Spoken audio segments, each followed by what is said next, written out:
how to care for your premium denim. So remember, always wash your jeans on a 30-degree or lower heat. Don't use any heat to dry your denim, so don't dry them on the radiator or don't tumble dry them. The reason being, there's a lot of elastane in denim now, so any heat is going to kind of break those fibres, so it's going to make them bag out. So no heat on your denim. Remember, there might be a little bit of colour up the first few times that you wear any heavily dyed fabric, so beware of any light coloured kind of fabrics that they might kind of rub against. But a little tip for you: if you put a teaspoon of salt in the wash with the jeans first time you wash them, then that will seal the colour for you. Any coated denim, remember, don't wash it. It should be dry cleaned. But another little tip for you: if you put that into a plastic bag into the freezer for an hour, it's going to freshen up those coated jeans for you, and then you're not going to need to dry clean them.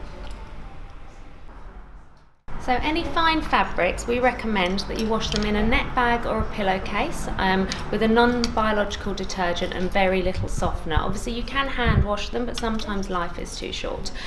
So what we would then recommend is that you air dry them. So again, not using any heat on those.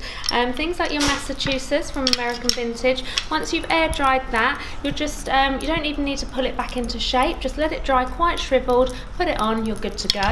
Something like your Jacksonville t-shirt, give that a very light iron, and then again you're good to go. So how to care for your shoe. So we always recommend, if you have a leather soled shoe or boot, then put a very fine half rubber sole on the bottom. It's going to stop your shoes and boots slipping when it gets wet and just give you more longevity out of them as well.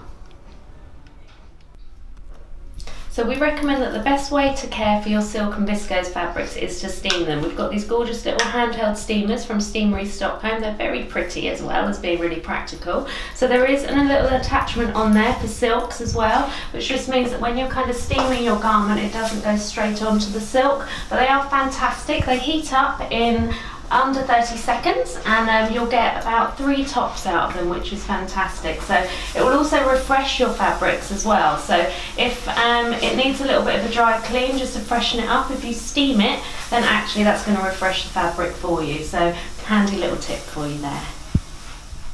So a few tips on how to care for your candles as well. I've got these beautiful range from Scandinavisk, 100% vegetable wax. I love the packaging on these as well, which is really lovely. They look beautiful in the home. So I've got these lovely wooden little lids, which you can use as a little coaster, which stops any kind of heat transferring onto your table at home. Remember to always trim the wick down to around about 1 centimetre so that you don't get too much black smoke.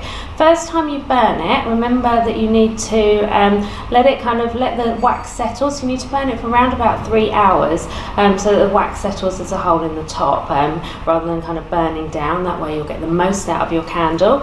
And then when you want to blow it out, you literally get your little lid and pop that on the top, and that will extinguish the flame for you. But as there's such nice kind of little votives as well, I would say to get rid of any leftover wax in there, pop it in the freezer for an hour, then give it a little wash out once you've finished the candle, that is, and then they're really nice for like a little succulent in there or a little tea light or whatever, and they look really pretty around the home. So just a few little tips there.